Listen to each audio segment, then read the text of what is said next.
Okay, so let's talk about the People magazine articles published by Steve Helling.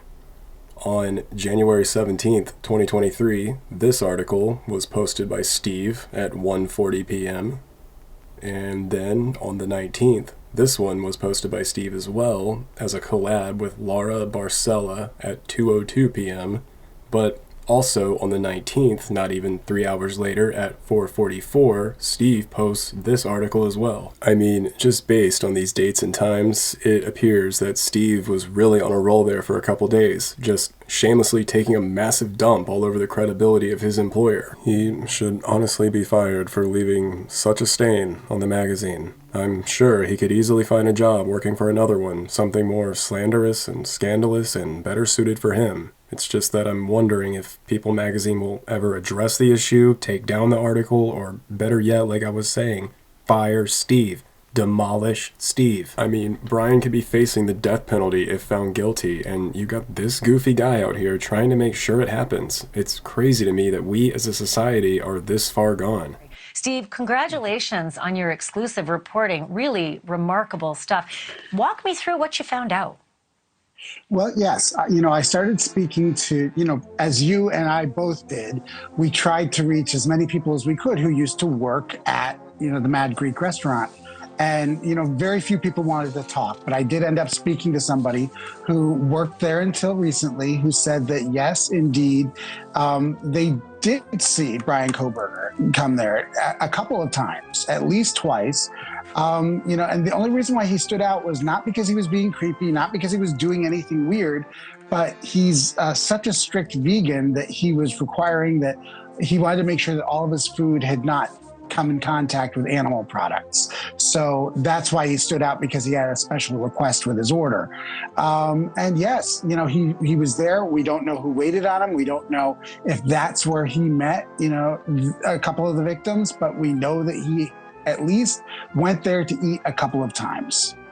And we know that Maddie and Xana Kernodle and Manny Bogan were both servers at that restaurant. We can also say this, Steve's work is particularly good because many of the folks who work at the Mad Greek restaurant have met together and agreed as a unit not to speak to the press. They've also been asked by the police not to speak to the press. So the person that you spoke with was somebody who is just outside of that circle, who had just worked there and clearly still had this intelligence, but wasn't sort of bound by that that codified agreement that they all had together. 24 hours later. Breaking update to the story that we brought you last night, where People magazine had said that they had found a restaurant employee of the Mad Greek restaurant in Idaho who confirmed that Bryan Kohberger had been in that restaurant a couple of times, ordered a vegan pizza, had some strange requests.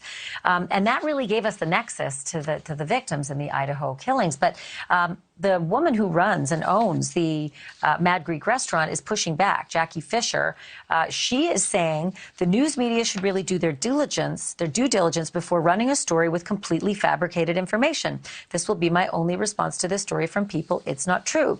However, I will say this, People magazine talked to a former employee of the restaurant, and an investigator, a source of theirs, confirmed that it was true. So that's tricky, and we'll have to navigate through all of that. But I can't think of a better example of the full saturation news coverage of sensational cases that keeps us all on the edge of our seats, but at the same time possibly poisoning a jury pool. That can happen. It really makes you question the credibility of People magazine. Not that I read People, but I've always been under the impression it was a factual, reputable, well-known and respected magazine. But it more so makes me question the other articles by Steve, and all of the articles by Steve.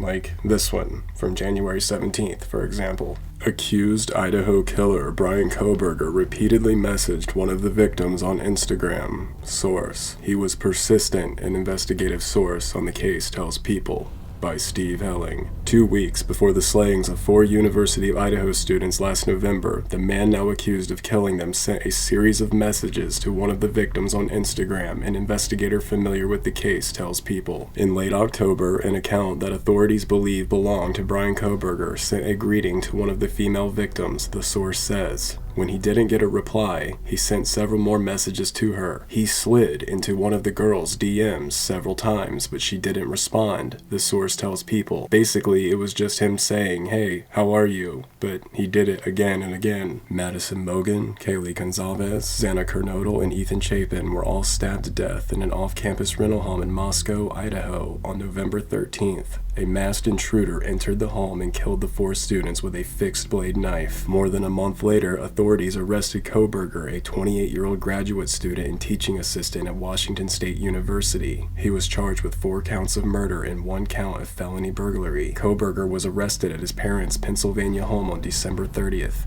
He waived his extradition in Idaho, meaning he voluntarily agreed to return to the state to face the charges against him. He was transported back to Idaho on January 4th. According to the probable cause affidavit obtained by People, one of the victim's surviving roommates said she saw the killer. The roommate described a figure clad in black clothing and a mask who walked past her as the person left the crime scene. The affidavit also alleged that Kohberger was linked to the crime scene from DNA and cell phone pings. Authorities remain tight-lipped about the alleged motive in the attack. They have not publicly discussed the relationship between Kohberger and the victims.